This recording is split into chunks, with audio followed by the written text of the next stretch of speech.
Good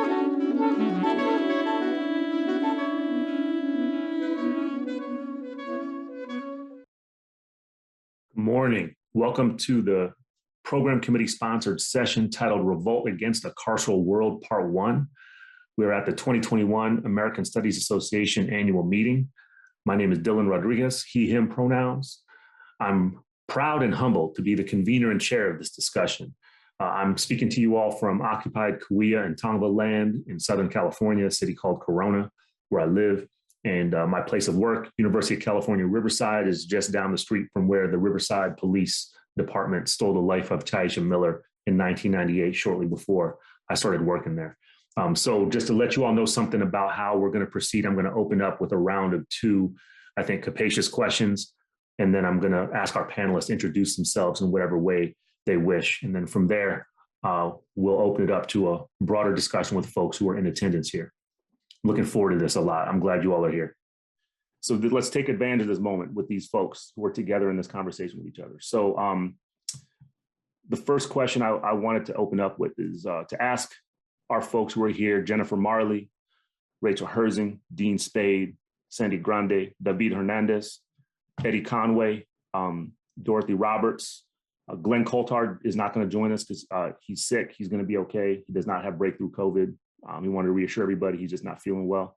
I want to give a special shout out to my former student and now comrade, always been my comrade, Cameron Granadino, who facilitated some of the tech stuff for us, for our participants. So this is the folks that we have gathered here, you all. And I want you all to just be taking notes and thinking about how you want to take advantage of their presence here. So the opening question that I have for our panelists is: how would you identify and describe the creative possibilities of revolt against forms of capture, policing, and criminalization in this historical period? And take that any way you wish. And please do introduce yourselves. My pronouns are he, him.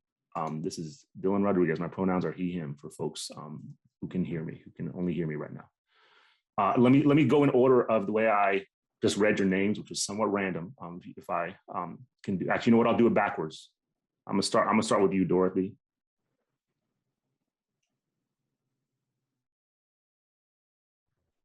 Okay, thank you, Dylan, and thanks so much for bringing us together. I'm just thrilled to be among these wonderful abolitionists and who I've learned so much from.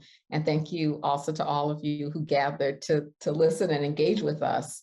I'm Dorothy Roberts. I am a professor at University of Pennsylvania, and I am zooming in from West Philadelphia, the land of the Lenape people and the site of the Philadelphia Police Department's bombing of the MOVE families in 1985. And I use she, her pronouns. So for me, you know, there's lots of ways I could answer this, but I'll just highlight one, which is the increasing way we're understanding connections among different systems and institutions that operate by carceral logics that are connected to criminal law enforcement and surveillance and incarceration, but not solely confined to them. So I'm referring to, for example, Maya Shenwar and Victoria Law's Prison by Any Other Name, where they show how reforms that are supposed to reduce incarceration and all the suffering from incarceration and justice from it can be equally oppressive as prisons are. And I have been working on abolishing the so-called child welfare system, what I and others are calling family regulation or policing systems that show how even public service systems in the United States that are supposed to be there just to benevolently serve people, protect children, are actually forms of terror against whole communities.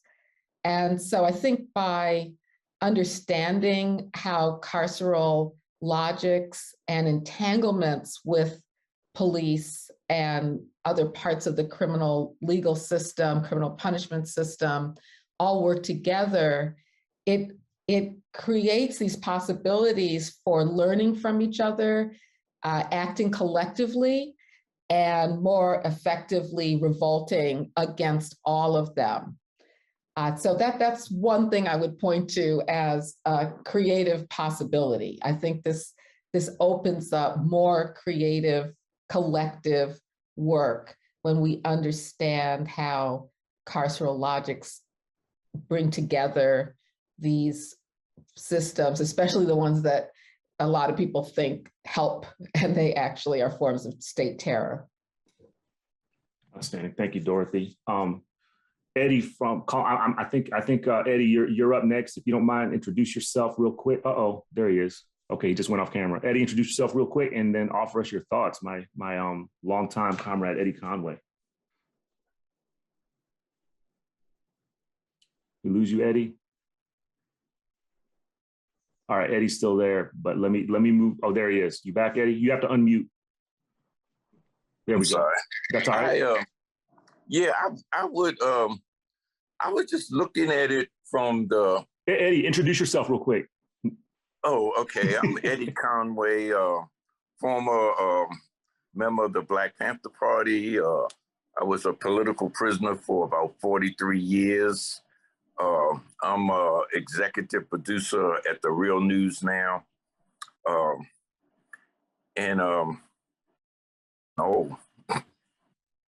guess that's the sum of it. Okay, I look at it from, and I look at your questions, and I take them from the criminalization point first, the police point second, and then the capture third. And so early on, we have to recognize that when we say mass incarceration in the prison industrial complex, it's really not true. It's targeted incarceration. It's aimed at people of color in general. 75% of the people in prison, people of color. I mean, across the nation. Obviously, everybody knows this, but America has the largest prison population in the world, 2-point-some million. And the criminalization starts with the laws, either the broken window syndrome that occurs in poor communities and impoverished communities, Black communities, communities of color. A tremendous amount of young people, men, young boys, and young girls now are incarcerated as a result of sitting on the steps or walking across the street. They start off getting juvenile records. Those records transfer to later on to adult records. So the whole thing of criminalization is a point that we need to look at first, because that's where it starts at. And obviously, you can change the laws. Some states have changed the laws. Some local communities have changed the laws. They have been doing that kind of work.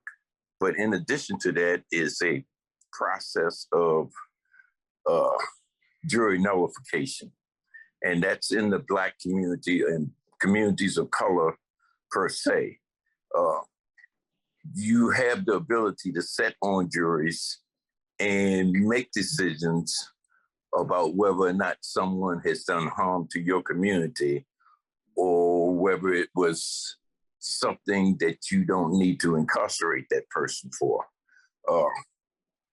So I think that's one of the things, and that jury nullification, and I'll talk about that in a second, has been used in other localities, and it's been effective. But the policing itself is an issue that has to be addressed. And I think the only way you can actually address it effectively is, and this is a program that the Black Panther Party was talking about 55 years ago, community control of the police. And at this point, people have start looking at how to gain control. One, get rid of that police Bill of Rights. That's a bad kind of coverage that needs to be nullified on the one hand. On the other hand, give people the power that they need in the community to hire, to fire, and to imprison police if they behave in negative ways to the community. And that last point, the capture part, which ends up landing you in prison or in jails. And when you actually unravel all the thing about prisons and jails, you'll find out that it's an economic entity. It makes money. It makes money for various businesses, various agencies, and people get rich from the prison labor. That can only be nullified by organizing massive prison labor unions. Prisoners can demand and should demand minimum wage. And if they can do that, then it's no longer lucrative to continue to lock up so many people. Eddie, can we pause right there and I can go through David and we can come back to your thoughts? Yeah. Beautiful. Yes, Thank you for no, appreciate it. You know I'm not an academic, so I'm going to be long. Okay, go ahead. Proudly, right? I appreciate it, Eddie. Right. I got just so y'all remind y'all. I got David, then Sandy, then Dean, then Rachel, then Jennifer. So David, why don't you hit us and introduce yourself, pronouns, all that kind of stuff. Hi everybody, I'm David Hernandez. I use he/him pronouns. I'm a faculty member at Mount Holyoke College, where I teach Latino, and Latinx studies. I really thank you, Dylan, for inviting me to this panel. I'm already have 2 pages of notes just from Dorothy and Eddie so far. And, you know, I really liked your question. I mean, I guess I just can't, when I saw it initially, I just couldn't help but thinking of the sort of creativity and inspiration I drew just from the fearlessness that we saw, you know, in the streets over the last few years, and how that is an inspiration to people. And, you know, it made me think back to an article I always teach from Robin Kelly's Race Rebels, a chapter on kind of the pre-Rosa Parks fighting that happened on buses, you know, oftentimes at a total loss in terms of being arrested and stuff, but the inspiration it sort of gave to people who were witnesses to that, and then either joined in as participants or, you know, blocked it in their memories and took it to another day. And so that was one of the creative possibilities. In my area, I focus on immigration enforcement. In the last few years, there was a bunch of immigrant youth who actually placed themselves in deportation proceedings in order to enter into the carceral space and infiltrate that space and then organize from within inside. And there's actually a brand new movie about that called The Infiltrators. That's interesting. You know, so there's all kinds of creative possibilities there. People, you know, I can't pretend to think of these things on my own. I have to learn by the examples that are set before me. So yeah, that's how I'd answer those questions. That question. Yeah, I watched that film, and it was something beyond inspirational. Actually, it was like a blueprint. Yeah, you know, and a blueprint both in terms of tactics and in terms of people's fucking courage. Right. You know, like it blew me up. Thank you, David. Sandy, please. Thank you, Dylan. Thanks to everybody. I appreciate all the words so far. Ayan Chu, Ayan Mi, Winas Tardes, Sweetie, Sandy Grande. I identify as a Quechua national, use she, her pronouns. I'm a professor in the University of Connecticut in the Department of Political Science, and where I do political theory and Native American and Indigenous studies. I'm just going to mention a few, like inspired by the sort of notion of courage of folks on the ground. I think, I mean, as an Indigenous person, Indigenous scholar, when I think of carcerality and carceral logics, I think primarily how we're all captive by the nation state. I think about how the nation state itself is relatively short history and period of time. And I think a lot beyond the nation state. I don't presume its continuity or persistence. And that's to me one of the fundamental prisons, I think, that incarcerates us. And then I think about the notion of creative revolt. I think revolt in any its form, creative, not creative, revolt is really the only relationship to the systems currently in place. But I do think about sort of the creativity, and as you know, Dylan and others have said, that the courage of movements. In my own sort of life, I've done some work with New York Stands with Standing Rock in the wake of that movement, or really in the midst of that movement. The syllabus for that is you can still find online. Have done a lot of work with the folks at Decolonize This Place in New York. And their work really is just tremendous, both in terms of its creativity. You know, if you look at the work done around statues and edifices of various kinds, monuments to capitalism and colonialism that are all over the city. They've launched quite a few struggles, and then most recently that work has morphed into what is the Strike MoMA movement. I can put the link to that in the chat. Dylan, you've hung out with us a bit on that effort, and that's really around, in some ways, what incarcerates even creative movements, even what we understand to be the arts, and how these edifices, you know, that we call museums, really house our ancestors, how they captivate so much in those spaces. And in particularly in New York, the folks that sit on boards are often folks who have ties and have earned their wealth through the various aspects of the military-industrial complex in really vile and pernicious ways. So I'll just leave that there and look forward to the conversation. No, that's excellent. And I just put in chat how my intersections and kind of collaboration with some of the people that organize Strike MoMA has indelibly altered how I understand everything, but especially how I understand revolt, movement, aesthetics, art. And I appreciate, Sandy, you're putting it out there, how I think you use the word vile and pernicious for these these blue blood philanthropist types that basically have commodified the art world based on their colonial and chattel wealth. I mean, it's transgenerational colonial chattel wealth. It's deep and it's evil. Dean, you're up. Thanks for inviting me to this, Dylan. It's such an interesting conversation. Really delight to be with all these people. I'm Dean Spade. I usually live on Duwamish land, Seattle, Washington, but I'm not there right now. But and I teach at Seattle U and involved in various things there.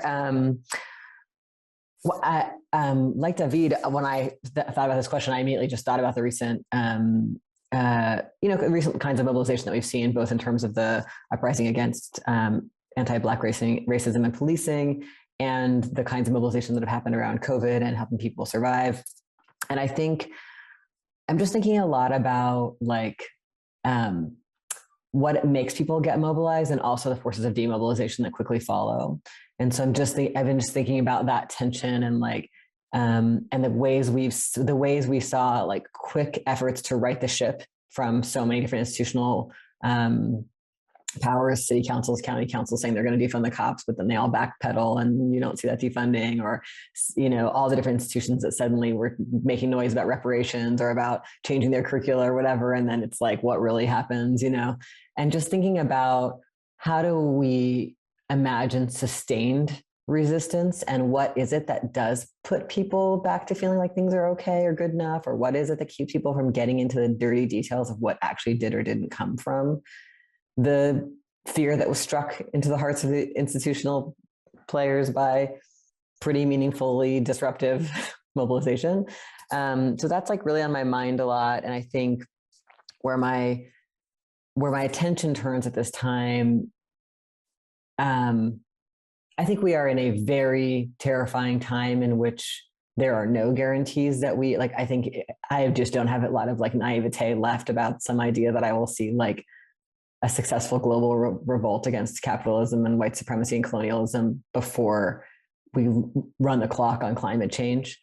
And there's no, I think it's like very sobering to be like, oh, if there's no guarantees about that, then what do we do in the day to day? And I think my attention turns to like two necessities. One is like to do all the most ordinary work. Like, how can every single person be involved in like multiple mutual aid projects that are just like changing the diapers and like getting the old people some food and like thinking about how we're going to have any food when the fossil fuel system is breaking down, and like just all like, how can we like massively intensify the ordinariness of our day-to-day work for each other's survival?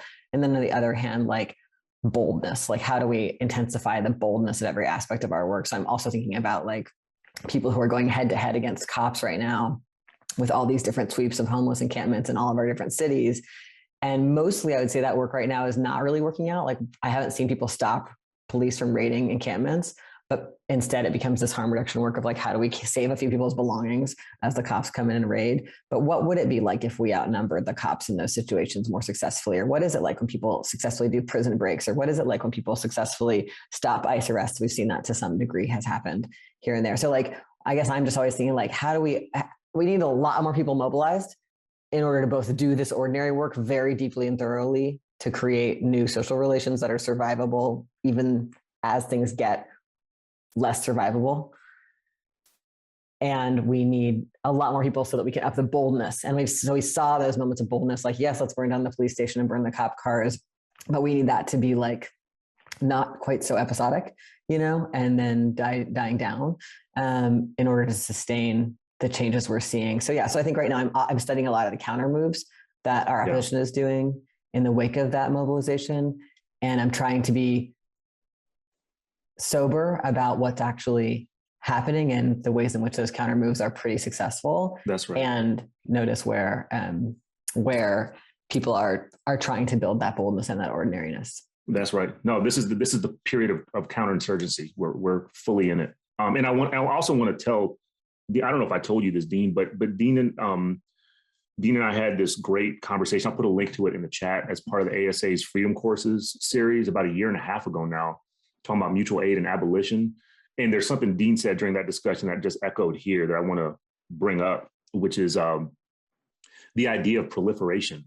And I think that's the word you might have used, Dean, but just thinking about that when we think about sustaining movements, we too often fall back into a kind of an entrepreneurial capitalist mentality of trying to center everything, create one giant thing.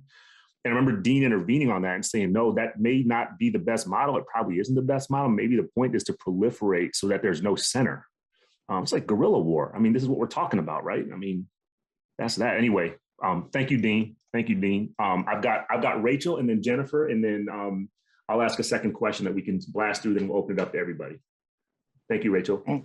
Yeah, thanks for the invitation, Dylan. I'm really grateful to be in conversation with these people I admire so much. And as often happens, Dean raised lots of the many things that are on my mind. And Dean keeps it real. So, that's one of the things I love about you, Dean. And the fact of you keeping things real, excuse me, also allows me to focus, I think, more on the creative possibilities part of the question. So I'm going to think about what's possible rather than what is. Can you introduce yourself real quick, Rachel, too? Oh, I'm so sorry. It's okay. Yeah, thank you, Dylan. My name is Rachel Herzing. I have no pronoun preference. I'm calling in today from Haudenosaunee and Anishinaabe land in the Adirondacks, which is not where I normally am, but it's where I am today. And, you know, I think part of the fact of spending most of my time for the past 20 odd years with people hatching schemes about revolt of some scale or another, and I appreciate Dorothy, you saying, you know, whether they're creative or not, I think puts me in a position of thinking a lot about what's possible. And so, for me, I think a period of crisis is also a period ripe with possibility. And I think we saw that last year in really, really interesting ways. So for instance, we are in a crisis around housing, and we have been told for decades that there is no possible way to offer eviction relief for people. Turns out, not so. Totally possible to do that. And I think that changes the baseline of what we can demand, what our expectations are about housing. And the fact that people have continued to organize and mobilize around extending the eviction moratorium, I think, speaks to the possibility of more and better in the future.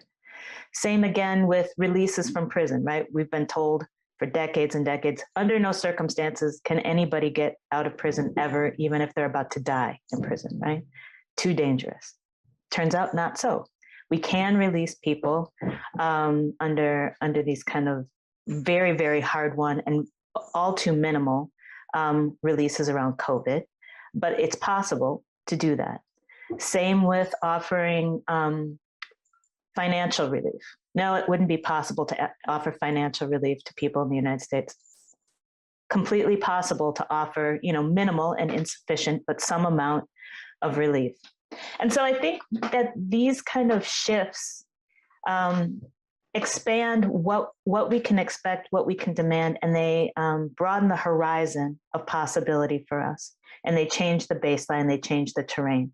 And I think, those kind of openings have also compelled us or invited us into new social arrangements and expectations of each other as well, right? And Dylan and Dean, I know that the two of you spent a lot of time in the past year and previous years working on mutual aid projects. And that's kind of one of the ways that we've seen this shift in expectations around social arrangements. And I think Dean and I have a difference of opinion about kind of, how central us helping each other should be versus the state playing some role in that. But that's a debate for another time. But I think what does happen under there is, again, this kind of expanded sense of what is possible to expect from each other or demand from each other or ask of each other. And then I think when we imagine that also within the context of what some are calling the largest protest movement in US history, we know that increasingly on the heels of Occupy, on the heels of Standing Rock, on the heels of, series of mobilizations under the slogan Black Lives Matter, that people can be activated quickly and at a big scale if they understand the stakes. And I think that shifts, again, the possibility of what we can ask for and demand of each other. And so I think, when it comes to the many concerns that Eddie raised, for instance, what the possibility is, and, to remind ourselves that the possibilities and the realities don't always line up. But when we're thinking about the possibilities of addressing all of those kind of many challenges that Eddie laid out for us, and if we're imagining that we can rearrange our social relations, we can rearrange our relationship to capitalism, to the state, et cetera, then we have different terrain on which to fight. We manage to shift our conditions in ways that shift our possibilities. And I'm really enthusiastic about that. And I hope we can continue to kind of push the envelope on what our baseline demands are. That's a beautiful way to ease us into this next phase of our discussion. And then Jennifer, you got the last word on this first one. And then I'll mix up our order a little bit, you all. Thank you, Jennifer. This is my first time meeting Jennifer, everybody. So thank you, Jennifer, for joining us. I appreciate you accepting my invitation despite not knowing me. Thanks for having me. And I am familiar with most of you all here. So I'm just so honored to be amongst such powerful, brilliant, heavy hitters. So thank you so much. I'm probably the youngest person on this panel. So it is a little intimidating, but again, I'm honored. So thank you. Sengitamu Nawikema. My name is Jennifer Marley, and I am a citizen of the Pueblo of San Ildefonso here in New Mexico. I am a PhD student at the American Studies Department at UNM, and I'm also an organizer with the Red Nation. So yeah, so I've been just writing some notes to myself. I guess I want to kind of start off by talking about, the omnipresence of border town violence for Indigenous people, right? To be off the reservation is to be criminal inherently.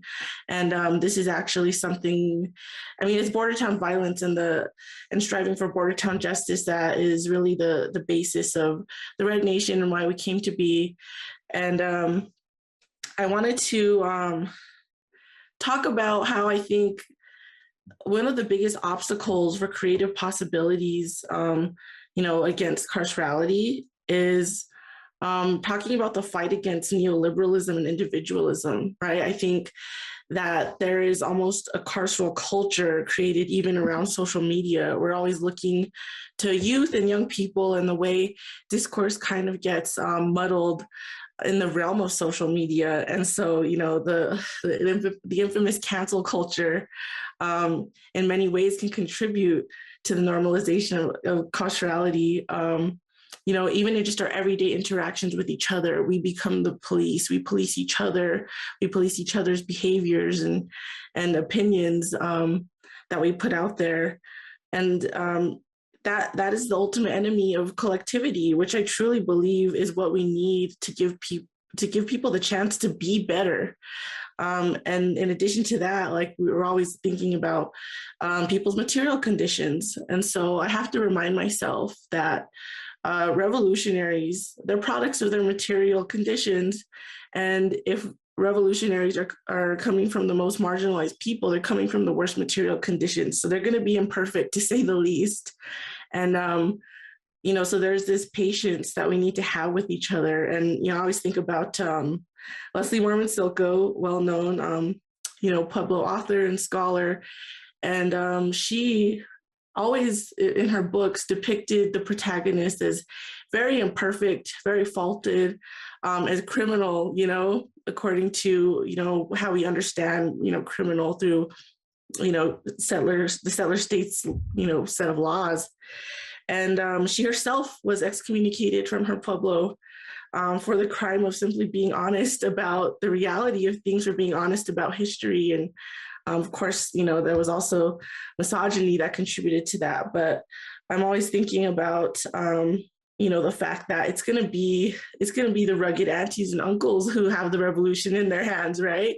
It's going to be the so-called troubled youth who carry us forward. And that's something we're always reminding ourselves of in Red Nation, even, when we have conflict with each other or conflict with other community members, is remembering where we come from and why we are the way we are.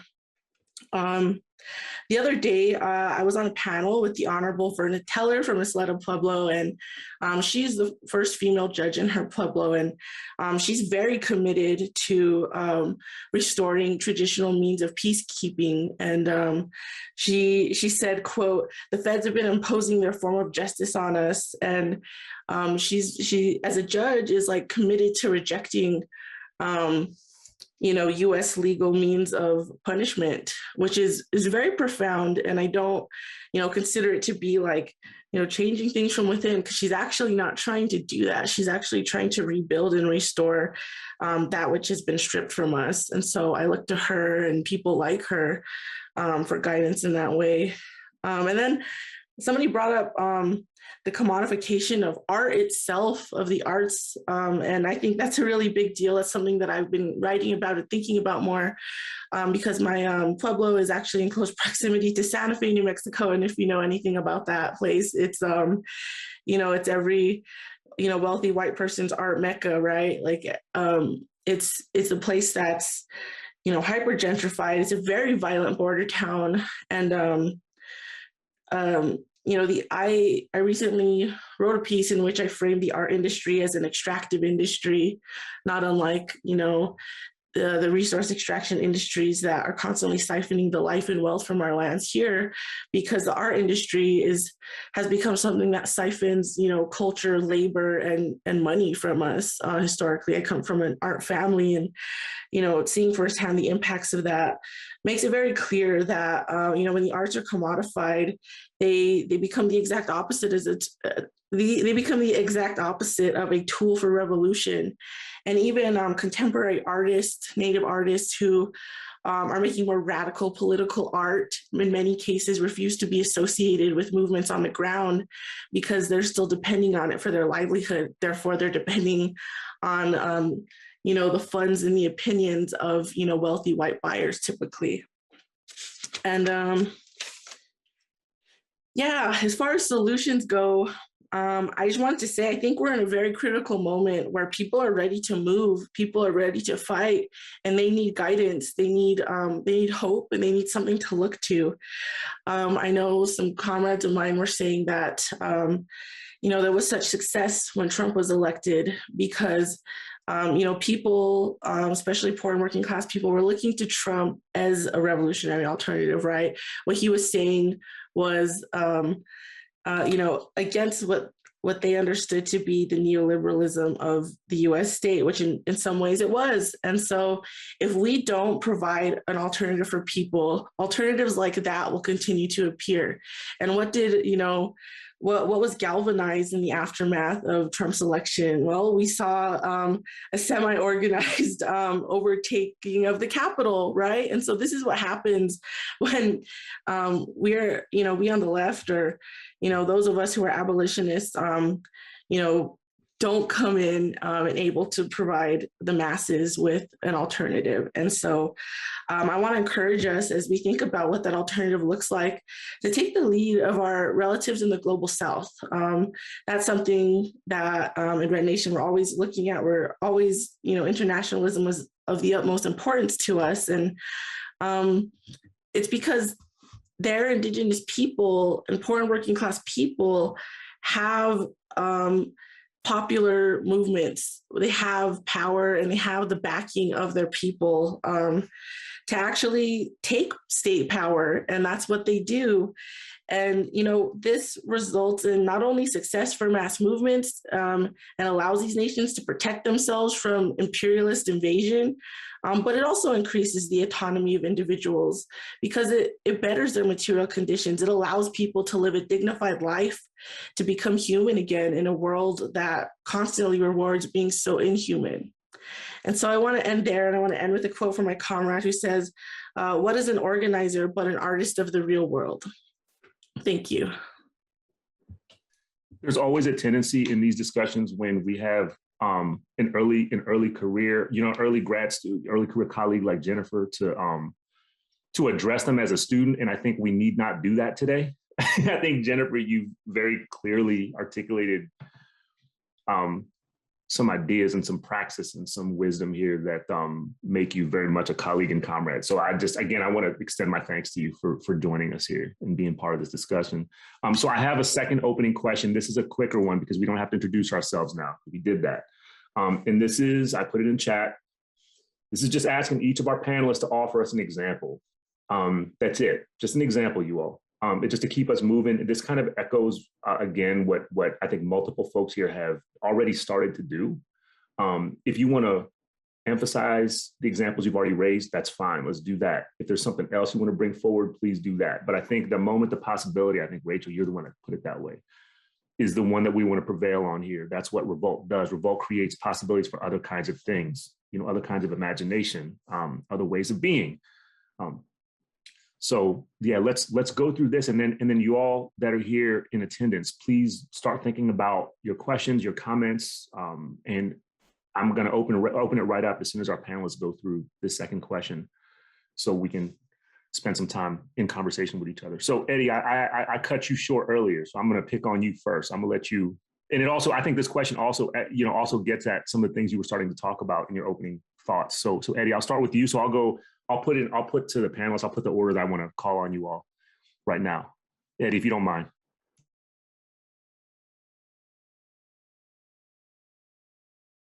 Unmute. Okay.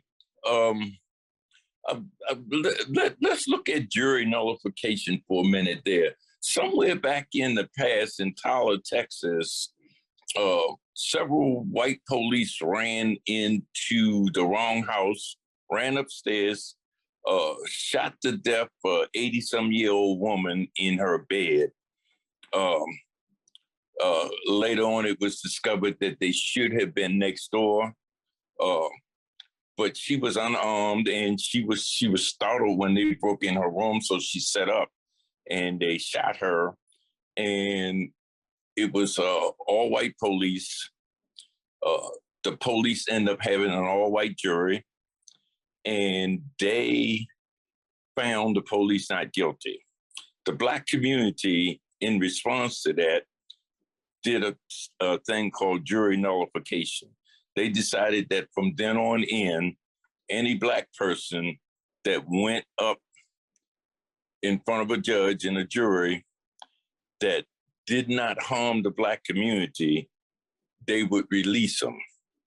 They would vote not guilty for them, even if they hung the jury up. And they did this process for a couple of years, and it collapsed the jury and the criminal justice system. They had to move it from Tyler, Texas to somewhere else, but it was effective. And it's a process that was used then. It can be used again. And it should be used in communities of color when the person that's being tried did not do anything that harmed the Black community, whether they were jaywalking or they broke a window or they stole an apple or whatever it was. If it did not harm the Black community, they should be released. And I think that's one example.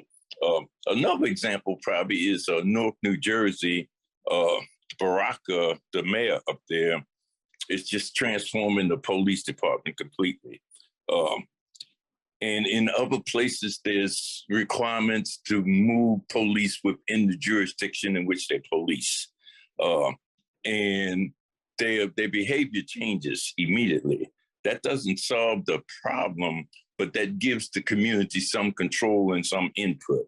And so it's examples like that that I think we should look toward right now in terms of where we at historically. But I am concerned. We're at a crossroads. You know, we're standing between saving the planet and having a fascist government insert itself in the next couple of years. And I agree with Dean. We have to look at proliferation. We have to look at, we can jump back to the French Revolution, in fact, and you'll see that there were 10,000 little organized saloons in France before that revolution jumped off. But each one of them were doing their particular thing, and each one of them were organizing. But when the stuff hit the fan, they all came out. And there was no way to target one group or a group because it was 10,000s. And that's what we need to be thinking about here. Yeah, this is great. Yeah. No, that's excellent. Thank you, Eddie. See, look, I didn't even have to cut you off this time. It was beautiful. Thank you. This second question, y'all, just to remind my co-panelists, I put it in chat and I didn't read out loud. The second question we're going through with our group is: are there current, recent, or long ago examples of anti-carceral, that is, abolitionist and or proto-abolitionist forms of creativity, movement, or community making that we should be reflecting on during this moment? So, Eddie, thanks for getting us going with that. And let me shift it over to our next respondent. Let me go to David. Thanks, Dylan. And I also agree. I'm glad Eddie brought it back to this proliferation of, you know, small acts, small groups all over the place. But I also wanted to go back to Eddie's vein of kind of like a practical form of reform, and I'm thinking of forms of decriminalization that can occur, on multiple levels: the federal level, the state level, city, on your college campus. But the example I like to think of is in immigration law. If you are convicted of or sentenced to anything that's 365 days or longer in the criminal courts, that triggers deportation in the immigration system. So you serve your 365, and then you get deported. What the state of California did as an act of decriminalization, they lowered the maximum misdemeanor to 364 days, thereby removing the trigger towards deportation. And thousands and thousands of people no longer are separated from their families for a misdemeanor, and I think even these small, bureaucratic, an eye towards these small bureaucratic changes can have an effect. Of course, there's always a limit to these as well. We have to think about, you can create drug reform programs for certain people, but they still will trigger for other certain people, immigrants in this case, deportation nonetheless. Even if you don't get sentenced, but you do drug reform, you still get deported for that drug thing. Or just decriminalize marijuana. What about everyone who is, in the temporal sense, was criminalized by marijuana? And so you have to sort of have an eye to both those limitations. But I still think there's a lot of ways to use decriminalization on multiple levels to help decarcerate. So I'll stop there. Thank you, David. Sandy, I got you next. Go. Okay, I'm just going to give a quick list here. I mean, mention the ones I already mentioned, which is decolonize space and strike MoMA. In terms of examples, I think a lot of coalitional indigenous movements and peoples and communities have been the example of revolt for so long. I think in my own communities, whether it's going back to pre-Incan, even pre-Incan modes of liberating water for our peoples that are more effective than anything engineers can do, and having a lot of those efforts now being recognized by government. And I think of language, there's a way in which even, English language in particular, like the ways in which carceral logics, I think, are just inherent to language is something to think about. So, I always advocate for folks to learn indigenous language. There's 10,000 Quechua speakers, so, go for Quechua. It's not easy, but you could do it. And then even, other ways in which we're shifting the bounds of discourse, our own discourse. I'm thinking most recently of a book that should be out, I think publicly accessed, sourced by Keila Tompkins and Mishana Goman, editor of a new keywords. There's Keila right there. Woo, feminist from, it's just, when we rethink how we just use language and, foreground, ways of being and knowing that have always been in a revolt. In this instance, I think critical feminist discourses, I think we shift the bounds in lots of different ways of our struggle. I'll stop there. Thank you, Sandy. I got Rachel, Jennifer, Dorothy, then Dean. Go for it, Rachel. All right. I'm gonna break the rule and give two, but I'll do them quickly. So I just want to say out loud, always, big ups to Jerome Miller and his example of shutting the training school system in Massachusetts. For anybody who believes it is impossible to shut down a prison system, this man did it. And then the other thing that I'll mention briefly is something I've talked about before, but I think is good for this audience, which is the Greek sanctuary campus movement, whereby cops were not allowed to pursue protesters and and leftists in general onto college campuses, and that was a no-go zone for them. And I know there have been some experiments with that here in the United States as well. And I want to give a shout to everybody who are working on the cops off campuses stuff, because it's really, really inspiring. But those are the two that I'll offer. I think, whenever we believe something can't happen, I guess this is my theme today. When we believe something can't happen, we get some kind of example of how it actually could happen. And I think those are two. That's outstanding. Rachel, I'm going to put an article up about Jerome Miller in the chat for folks that might not be familiar with his work. But if you have one and you can do it, maybe you might have like a better article. I found one by Vinny Schiraldi that I was going to That's a good one. It is? Okay. Okay, cool. I'll put that up for everybody so y'all can learn from this example. Yeah, it's a beautiful example, a historic example. No, thank you. I've got Jennifer, Dorothy, and Nadine. Yeah, I'm going to give a few very, very brief examples just to kind of tie them together.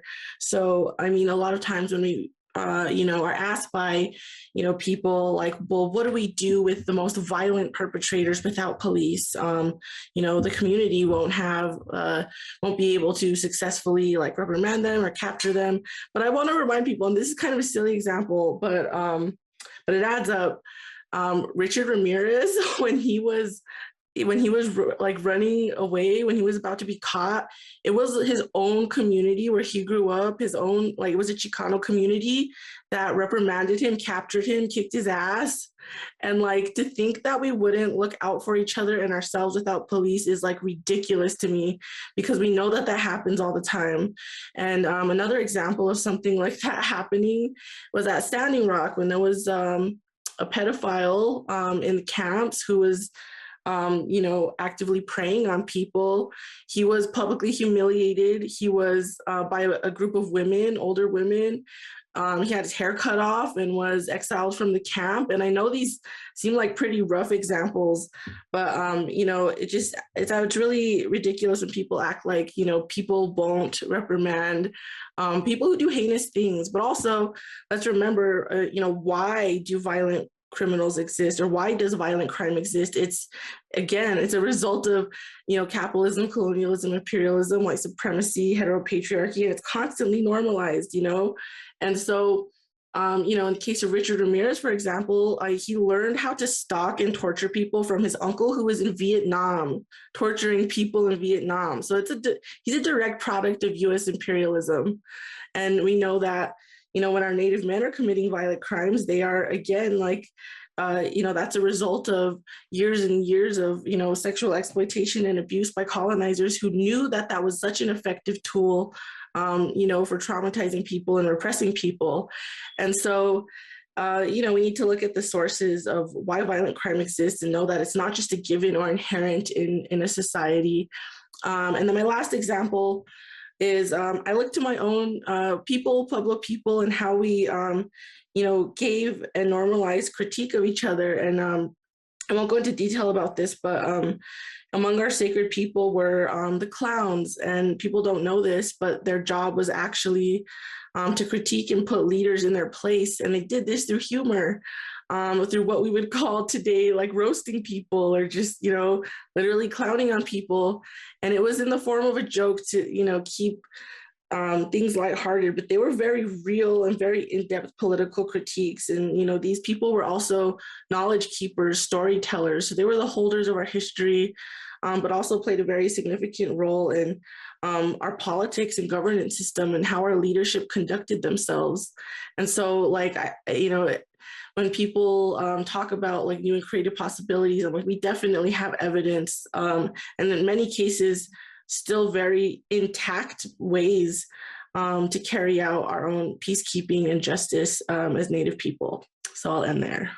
There's something really important, I think, about what Jennifer raised here about autonomous forms of conceptualizing, not to mention implementing what is too commonly presumed to be this notion of justice, right? That we actually can complicate how it is that we understand justice, how we understand the implementation of safety and consequences and things like that. So I really appreciate the examples you gave, Jennifer, because they're not easy ones for some folks to take in. So I'm down with that. Thank you. I got Dorothy, then Dean, then we will open up the floor, everybody. So get your questions and comments ready.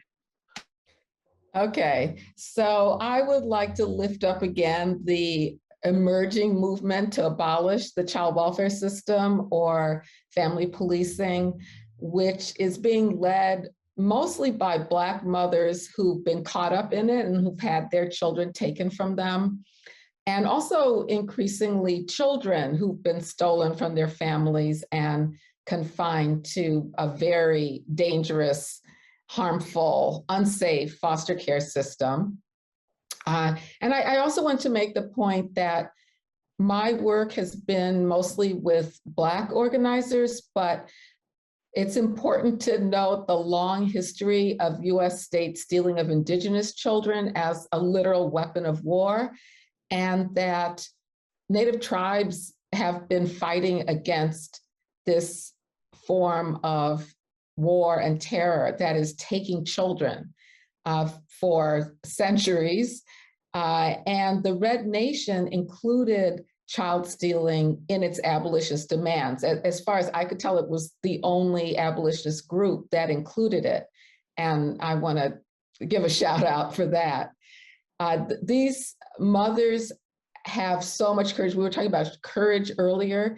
They have so much to lose because the state could come in and take their children at any moment. Some of them still have children in foster care, which means they might not ever get them back because of their resistance, but they're the most outspoken and bold of any organizers I've ever met.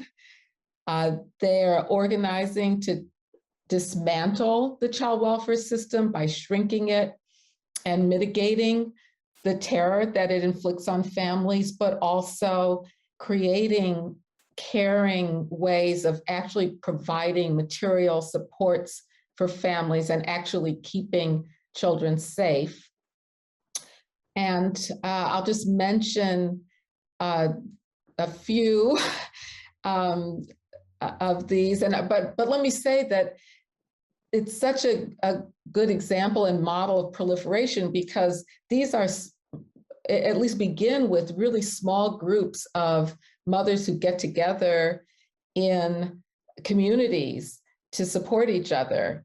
And some of them have become, more bigger and stronger and more influential in opposing child protective services, but all of them emerge from these really small collectives of people who are involved in just trying to support each other. There was an encampment in Philadelphia of unhoused mothers and children that actually won a victory from the city and got housing for their families.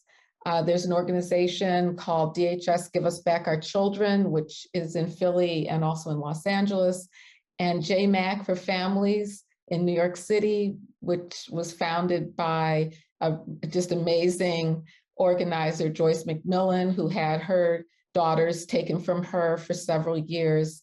And she has a legislative agenda to abolish mandated reporting, to stop drug testing of newborns, which is one of the major ways that Black mothers have their kids, their babies, their newborn babies taken from them, to repeal some federal legislation called the Adoption Safe Families Act, which emphasized adoption over returning children home, but also providing concrete supports like diapers, to families who need them. And this kind of everyday work that Dean was talking about. And I just want to mention one more thing, which Rachel reminded me of when talking about possibilities, things that people say could never happen and happen. So there are lots of people who say, we can't possibly keep children safe without the child welfare system monitoring families, investigating them, taking children away.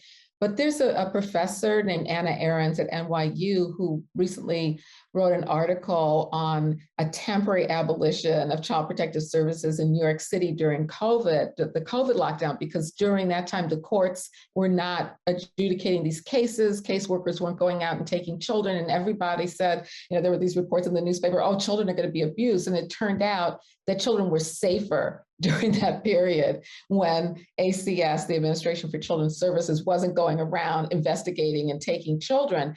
And the main reason they were safer was because there was this proliferation of mutual aid that went on during the COVID lockdown, and also because there were checks going out from the Biden administration directly to families without strings attached, without having to be investigated.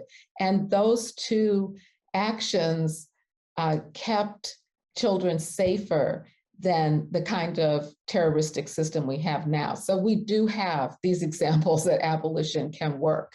And I'm really excited about how this focus on abolishing child welfare and people organizing around it can even give, inspiration to the longer standing, in some ways, movement to abolish prisons and police. Thank you, Dorothy. I put your classic text up there in the chat as well, so folks can go back to it. I know everyone here has probably already read it, but let's go back to it constantly because I think it sets up the whole framework for this. Shameless plug, you all.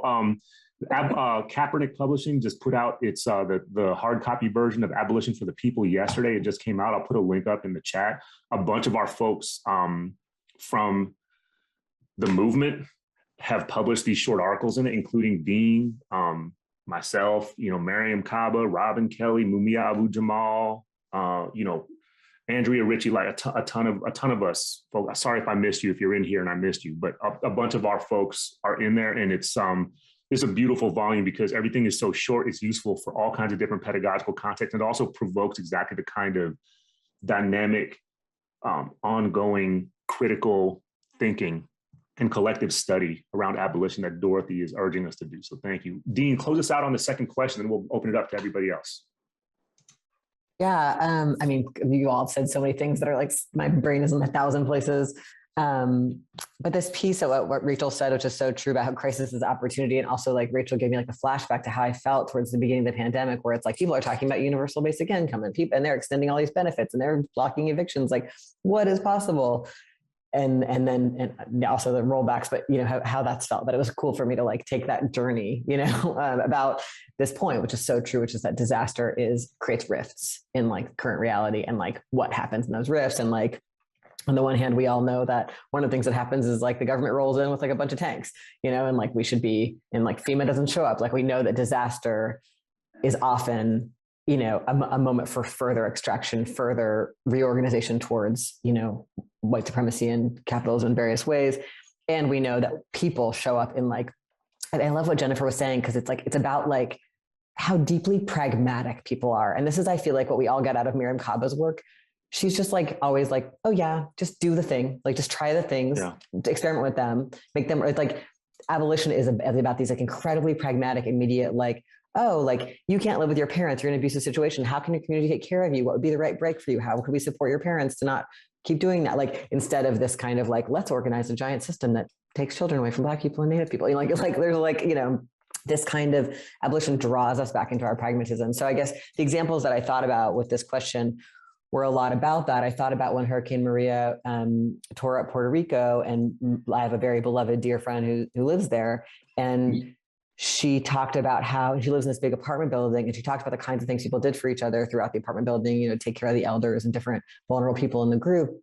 And she talked about what she wanted to do to be prepared for the next storm, and like how she wished that she was more prepared to facilitate a meeting with hundreds of people to talk about coordinating some of those things in the building. Or just like this very pragmatic, like, now that I've been through this, what's it like when the lights go out? She bought a certain kind of solar battery afterwards, like just like this very pragmatic. So part of it is like, I think, can we look to places where people, which are all over the place, have, the freezing weather that came through Texas last year, like what worked? And what if people wish they had more already in place? Like, that's because everything we're facing is just like these cascading disasters of the long-term disasters we've already been in for hundreds of years, plus the climate acceleration disasters that are, exacerbate everything. So I'm curious about that. And I also think a lot about the pragmatism of groups like Young Women's Empowerment Project, which doesn't exist anymore, but was around for many years in Chicago and supported young people in the sex trades, and just had these, like, if you look at their reports and stuff, just like these very pragmatic solutions for like safety and well-being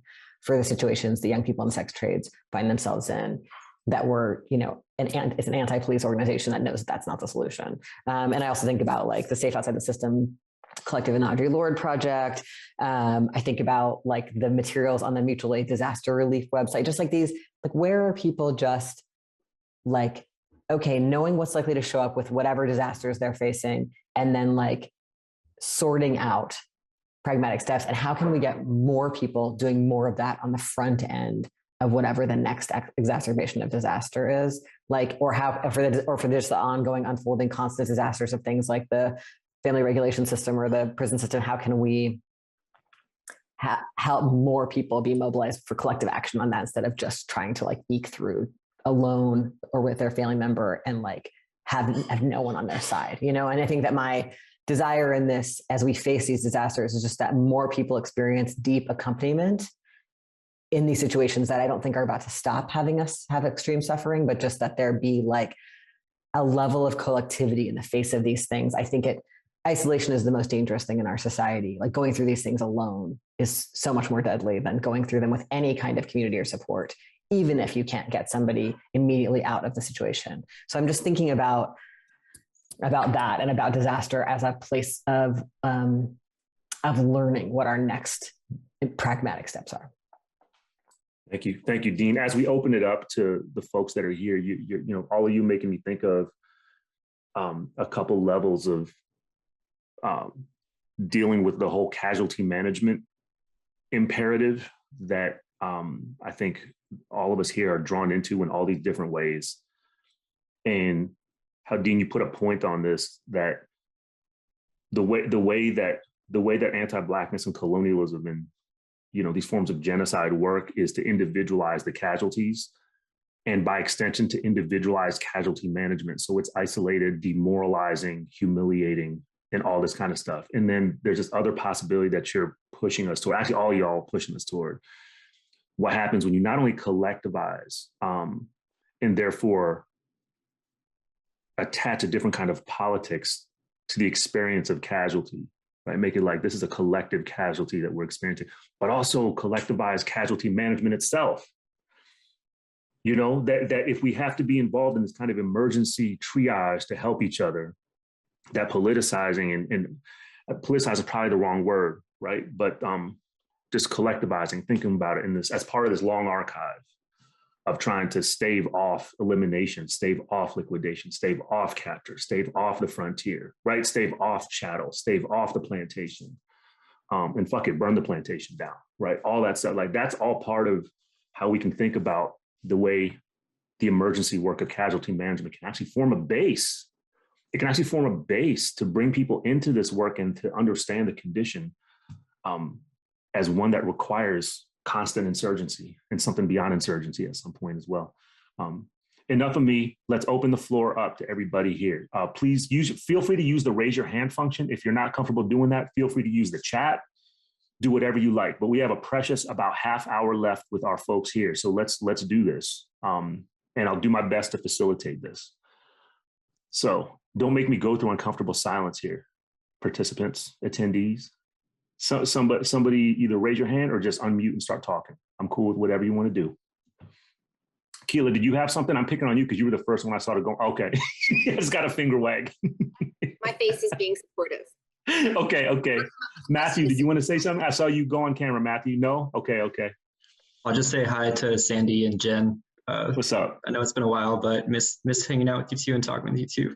That's okay. We can just do this. We can do this as a reuniting moment too. That's cool too.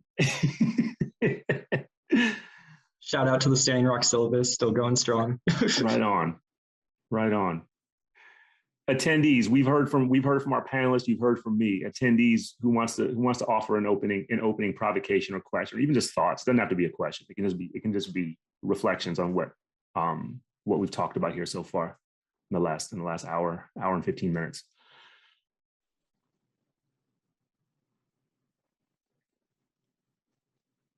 All right.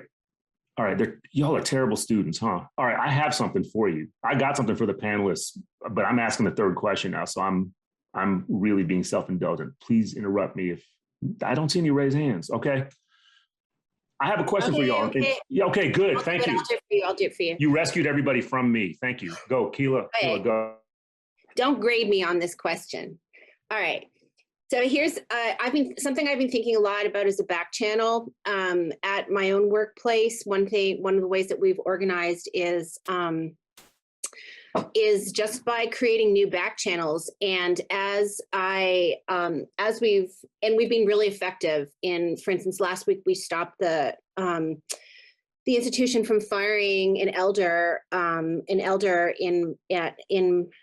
my workplace, an elderly. I'm entitled to share her information, but an older woman African American woman, former Black Panther, who refuses to vaccinate, and they started procedures to fire her, and we just stopped it, and made them back down. And so, I guess my question is, I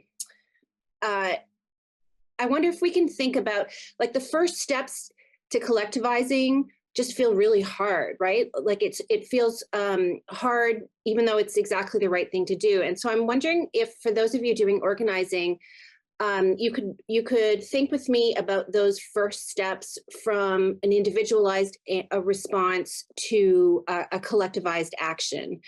And I mean, like, really materially, I'm talking about like pamphlets, phone calls, texts, emails, back channel emails, Signal. What is that? What are those first moments? What are those first material strategies? Or can you talk to us about, yeah, just like the material actions that led to the energy and momentum of collectivized change taking place?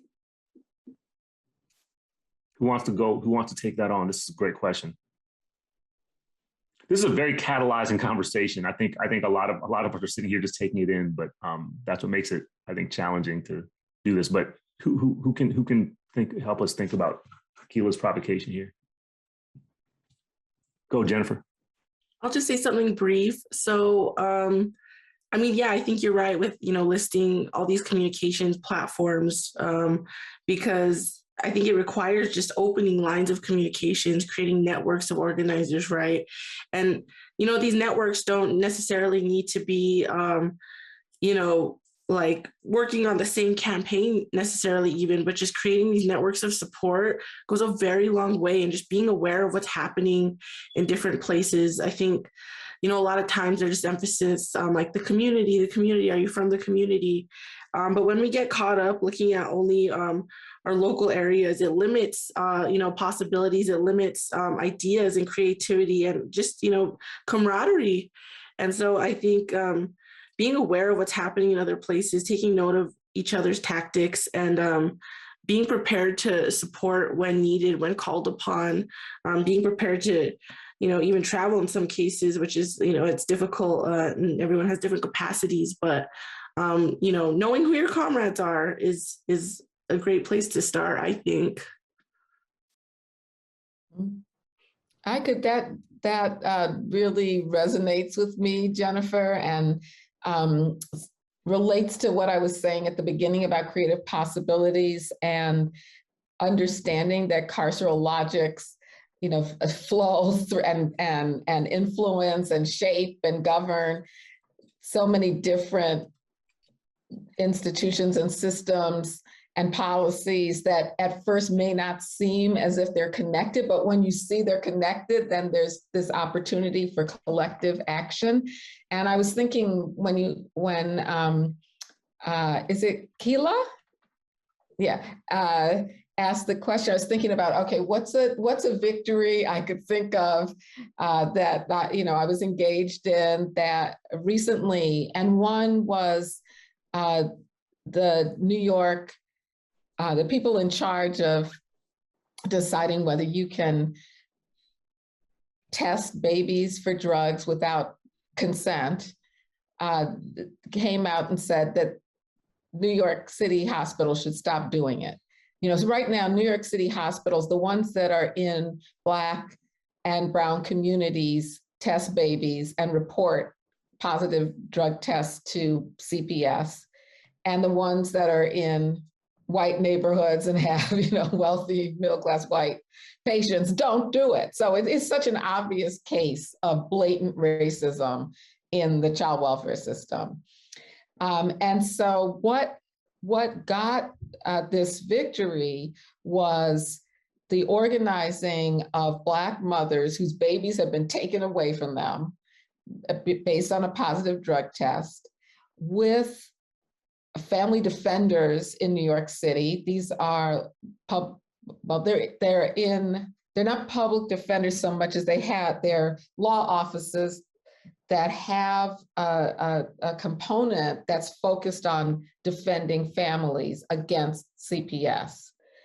They usually include social workers, who are connected to the system, and community members as well. So those people, and then also a new organization called Movement for Family Power in New York City, and really importantly, the Drug Policy Alliance, which is working on ending the war on drugs. So these were people who recognized that the war on drugs is happening in hospitals against Black mothers. And when they saw those connections, they were able to come together, work together, and advocate for this change in New York City hospital policy. You know, again, it's just one blow against this system that mitigates its harm, that shrinks the system. It's not total abolition, but it means that there will be fewer Black mothers whose babies are taken from them from hospitals in New York City. Yeah, it's like a fracture within a larger detonation. Is the way I want to think about it, right? Like it contributes to an actual collapse rather than, you know, an incremental reformist approach that actually strengthens the foundation of it. So yeah, it's just, I mean, we're thinking. Exactly, shrink. How can we shrink it? How can we keep children from being taken? That's right. From their families? Yeah, it's like, how do you destroy? Yeah, to dismantle the whole thing. And of course, as I was saying before, at the same time, we are working on ways to support and care for mothers who may have drug problems. Now, they don't all have drug problems. That's the other thing. They don't have drug problems. There's this conflation of if you use drugs, you must be a bad parent. And that's something we're also working to, you know, disabuse the public of, you know, and policies of implementing. But there are some people who do, but the solution isn't to take their babies from them. That only harms the babies and them, you know, so anyway. That's right. That's right. That's right. That's right. Hey, thank you all. We're starting to pop off in the chat, which is awesome. And by the way, we never get to everything that people want to raise here in any sufficient way. So I want to encourage everyone who's here to think about the stuff that's coming up in the conversation and in the chat, which we're not going to adequately address, as opportunities to catalyze other kinds of conversations from today. That's why this was supposed to be a two-part conversation, which is why this discussion was called part one. But I left the part one in there because I want y'all to think about a part 2 through a million on this, right? Like a continuity beyond this ASA thing that y'all can take in other places. So please do that. Like, look at the stuff that's coming up in these conversations. Look at the stuff that's in the chat and read it and take it in. I got Rachel and then Dean responding to this, and then I'll try to go to the chat, to some of the stuff that came up in chat, and to call on you all that are in the chat to kind of raise your points before we run out of time. Rachel, go ahead. Great. So I'm going to offer something that's, I think, very obvious, but in my experience, sometimes stating the obvious is also helpful. And this gets a little bit, I think, to your question as well, Matthew. I think the number one thing for me, Keila, in thinking about what you've raised is to think about what's at stake. So I 100% agree with both Jennifer and Dorothy that you got to figure out who your people are, and then figure out effective ways of getting in communication with them, staying in communication with them. But I think even before that, you need clarity about what's at stake to figure out who your people are, right? And I say that it's obvious, but maybe bears saying, in part because I feel like that's a step that frequently feels like it's getting skipped these days for me, when the emphasis seems to be so much more on protest than on long-term organizing. The move to mobilization is instant, but sometimes it lacks that kind of foundation of like, what binds us all together in this fight, especially if it's not a fight that's based on identity or geography necessarily, right? And that also gets me to a little bit to your question about sustainability, Matthew, because I think if you don't have clarity of purpose, if you don't understand what's at stake, if you don't understand where the shared fate is, it is a lot more difficult to sustain yourself after the peak period of protest is over, when it's kind of the doldrums, the day-to-day, like non-sexy, like who's going to make the photocopies kind of daily grind of what most organizing is.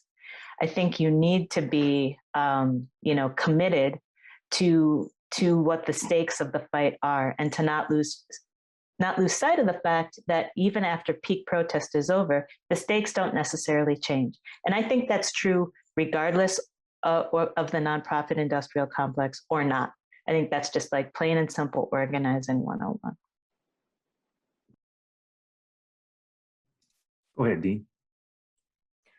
Yeah, there's so much good stuff in the chat too. I just wanted to, I mean, just to speak to that initial question about like I was just thinking about recently in the region I live in, there's like, you know, one of the little islands, its own city off of Seattle wants to build a new police station, and another like little city nearby wants to build a new jail. And so it's like, I feel like for people in my circles, like when we hear about that, we're just like, okay, contact everybody you know. Do you know anybody who lives in this weird island full of rich people? Do we know anybody who teaches at any of the schools there? Do we know anybody who works social services there? Like just like, you know, a million emails and texts, and then, you know, putting things on social media, like how can, and, you know, I think a lot of what, and, you know, getting urgency around it, and also asking people who live other places to still call into the city council meeting there, because it just like freaks out these people in these tiny communities who are on these city councils where no one's ever said, stop paying for more things for cops and jails, you know?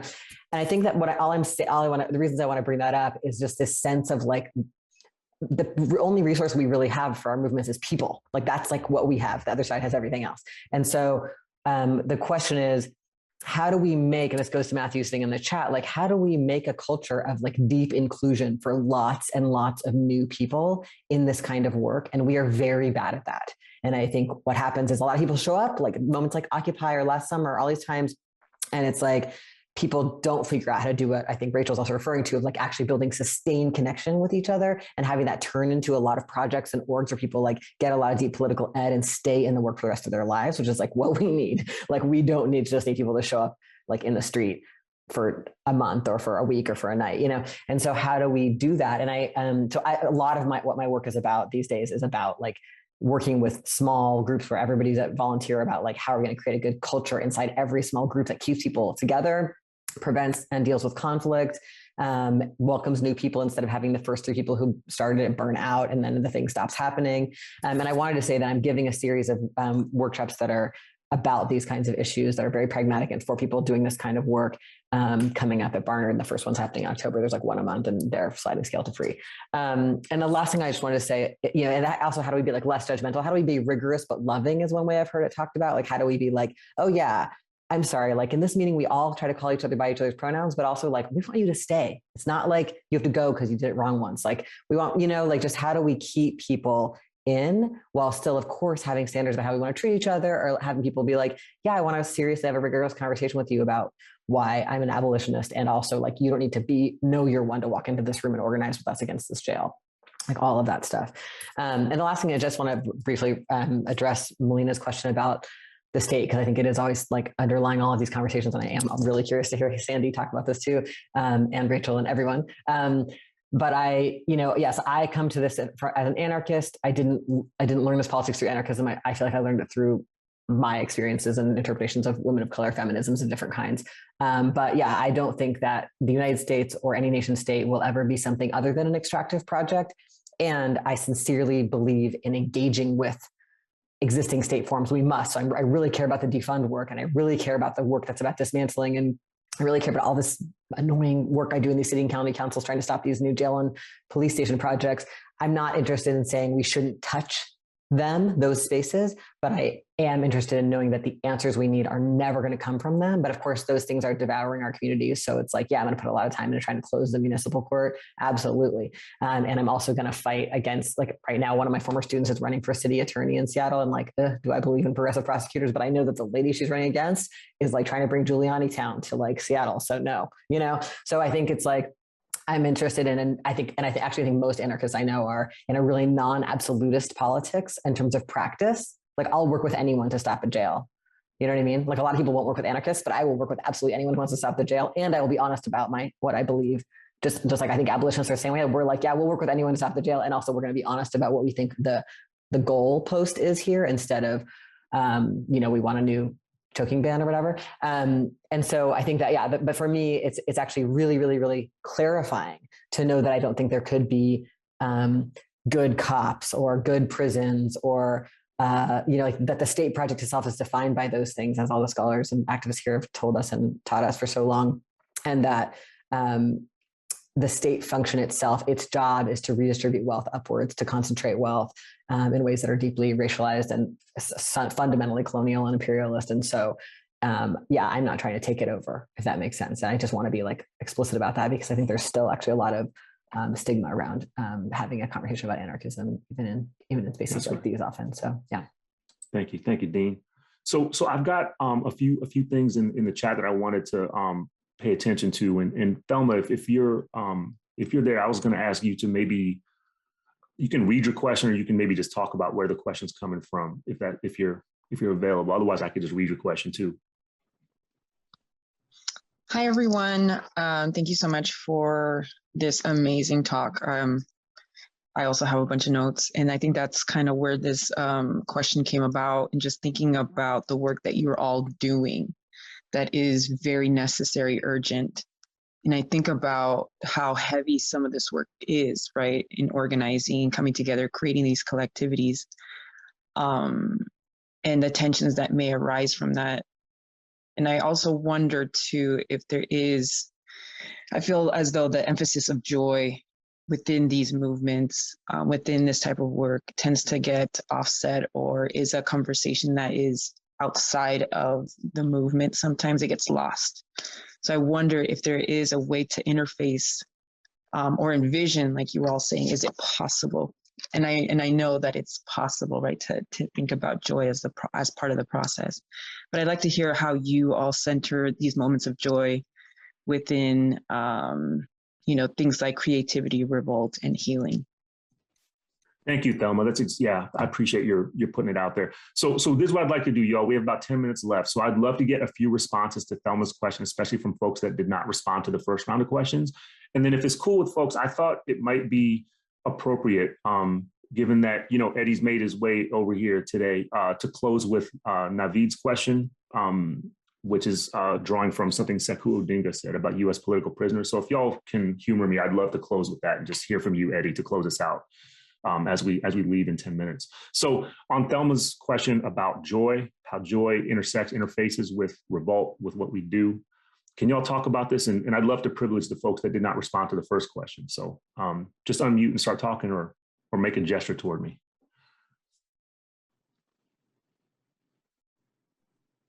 Hey, Dylan. Please. Yeah, I was just teaching earlier this morning, and we were talking about undocumented youth and their families, and the way they end up having to sort of just avoid contact with authorities, society, et cetera. And it's really easy to get into describing them as an invisible population when they're very much a visible one. They're sitting right next to us. They're sitting in this room right now. And part of that is their joy, but part of that is just everything else about their humanity. And so even when we're doing the work of critiquing the state for raking people over the coals, that those folks are having a good time too. They're with us. And so at least we were just talking about this today in my classroom, and we were trying to emphasize that just the wholeness of them, that they're whole, and there's a status issue that puts them in danger, but they're still going to work every day and going to school every day. And so in that sense, I think that's a big part of the message. So. And y'all making me think as I listen to you and as I read what's going on in chat, that there's Thelma's point raises I think a really an important area of kind of collective reflection about how we think about joy. And Dean's point is this very thing, is that the way we think about joy is sometimes really narrow, really consumerist, really commodified. So like, how can you experience joy and rage? You know what I mean? How do you experience joy within shared rage, within shared anger? I mean, like there's all these different ways that I know people experience joy that doesn't fit the description. Who else can respond to this besides, wants to respond to this besides? I'll jump in real quick, Dylan. Thank you. Yeah, I mean, I think to some degree that brings me back home to one of my earlier points about language. So in Quechua, for example, there's a concept of kame that is exactly what you're saying, Dylan, that you can't have love without rage. One enables the other. So, we were dialectical long before Marx. So I would just, and then I think of in terms of like joyous moments now and how we experience that, I think one, at least it's, and earlier conversations about about how to kind of build struggle right now and build coalition. And it is challenging in these times, I think, especially when, one of the cardinal rules in a sense of people who are in movements is like show up. And it's so hard just to show up given the context of the pandemic. And, so there's a lot of challenges right now, but I just want to suggest something that's just given me joy recently. And I think for a lot of Native peoples is just the new series Reservation Dogs. But it's also a good example of how like they find joy in these moments of real connection in, that aren't separate from, the other things in their life. It's a real sort of a wholeness of how they express and experience joy. And then Dylan, I don't think we should end this thing without giving a shout out to your book, White Reconstruction, as a way to continue to think about all this stuff. So I'll drop that link in the chat. Well, everybody should definitely read absolutely. Everyone should read my book. Yeah, it's required. I'll give you the one paragraph summary if you all don't want to read it. Just hit me up. Jennifer, is it okay if I pick on you to think about joy with us, because I know you got a ton of wisdom about this, and then we can close it out with the Navid. I hope I'm pronouncing your name properly. I'll ask you if you're still here. Yeah, I'll ask you to unmute in a second, and maybe you can raise this question for Eddie, and Eddie can shut this thing down for us. Go ahead, Jennifer. Thank you. Sure. All right. I mean, I personally, in my personal life, really struggle to let myself feel joy. Because I feel like, when we're talking about the importance of being disciplined, it's easy to lose that, but we can't lose it. And I think one thing that, we try to do within Red Nation is celebrate every victory, no matter how small. Because I feel like a lot of times, on the left, we get overrun with demoralization, right? Like, and, talking about how like, oh, that's, what did that do? What did that ultimately do? Or, what really changed? And like, we know that change is incremental sometimes. And obviously we're critical of when people act like, like Dean was talking about earlier, like, small reforms are an end all be all and we're done and we don't have anything else to do. And, obviously we know that, reform is not the way to go, but it's worth celebrating the small victories that mean a lot to our people. Even something like Indigenous Peoples Day, which we know, a lot of time only exists in the realm of representation, but, it is empowering for Native people, or even like the election of Deb Haaland, which, I was personally very conflicted about. I'm not super happy with her leadership thus far, but what use does it do to like, publicly shit on her when so many Pueblo women are like beyond, joyed and, empowered by, her coming to power. And so I think we just try to look at, what is ultimately going to get people motivated, what is going to help the masses fight demoralization, or like Sandy's Reservation Dogs example. Do I have critiques of the show and the producers? Of course I do, but it brings hope to Native people. It reminds them, that there's always a time to be joyful. And but I think even more into that, outside of like, the realm of representation, I think it's worth celebrating everyday victories, right? If we can de-arrest someone at an action, if we can, get someone a hot meal, if we can help someone find shelter, like these are what, make it all matter. Even like, when we were supporting the family of L'Oreal Tsinajini after she was murdered by Austin Shipley, that family said they didn't think anybody would care to reach out for them, that nobody would care for L'Oreal. And like, it means a lot just to simply be in solidarity with people. And it's always worth celebrating kinship and connections that are made, even if, those connections are made through something traumatic and through struggle, or something terrible brings us together. And it's not always worth it to have a heavy-handed critique if it comes at the cost of empowering people. Thank you for that, Jennifer. It's a really nuanced response. I appreciate it. And Navid, do you mind unmuting and maybe asking your question live? And Eddie, you can respond to it. Sure. Can you hear me? Yeah. Am I pronouncing your name properly? It's Naveed. Naveed. Okay, I did it right the first time. Thank you, Naveed. Yeah, Go ahead and raise right. your question. And Eddie, close us out if you don't mind after Naveed asks it. Yeah, so this is directed mainly toward Mr. Conway. Thank you for being with the panel. So I attended a talk a few years ago by Sekou Odenga, and he said that one of the first demands in any liberation struggle by those who are struggling is the freeing of political prisoners. But that hasn't been the case in the United States. And so my question is, why do you think that's the reality in the United States? Do you all see this as a shortcoming of the left in the US? Is it a failure in organizing, or is it something else that can explain that? So again, thank you. Okay, I guess the first thing I would have to say is that in most cases, political prisoners arise out of a well-organized grassroots kind of activity from political parties that at some point are forced into self-defense or even armed propaganda. In the United States, what happened was the Black Liberation Army, per se, and elements of the Black Panther Party and elements of other different groups were goaded into armed self-defense and armed guerrilla activity prematurely. The population was not organized on the ground, on the grassroots level, to sustain that kind of activity. An insidious program was created by the government for World War II, COINTELPRO, counterintelligence program that was very divisive. It broke up the grassroots organizing across the country.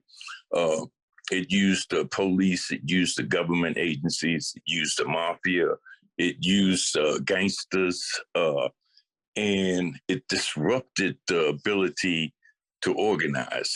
It targeted, with a program called Weed and Seed, the primary leaders of those struggles. It rewarded the people that work with the government and put them up as leaders. It created neoliberal leaders for the Black community. It used the church, it used other agencies, the newspaper, etc. And then they did something right at the end of all that to the community. They drugged the community, and they used those drugs to continue to disrupt any kind of organizing. So the communities of color went through a whole series from through the 70s to the 80s, from drugs to AIDS. And I'm not saying AIDS is a government project or program, but the communities were devastated. A lot of activists was lost. People that weren't assassinated and that weren't ran out of the country were locked up. On the other hand, the people that work with the government end up getting lucrative jobs. Similar to what we see right now, unfortunately, with Black Lives Matter. It's a lot of Black Lives Matter activists, not grassroots activists, but so-called spokespeople or whatever, gaining lucrative positions. They're getting money. They're being bombarded with grants and fellowships and so on. And they're the spokesperson. The ones that are down on the ground rebelling, they are being charged with terrorism in LA or in other places, or being ignored or labeled or targeted. So you had several government programs. That whole activity that we engaged in were premature. That's one thing.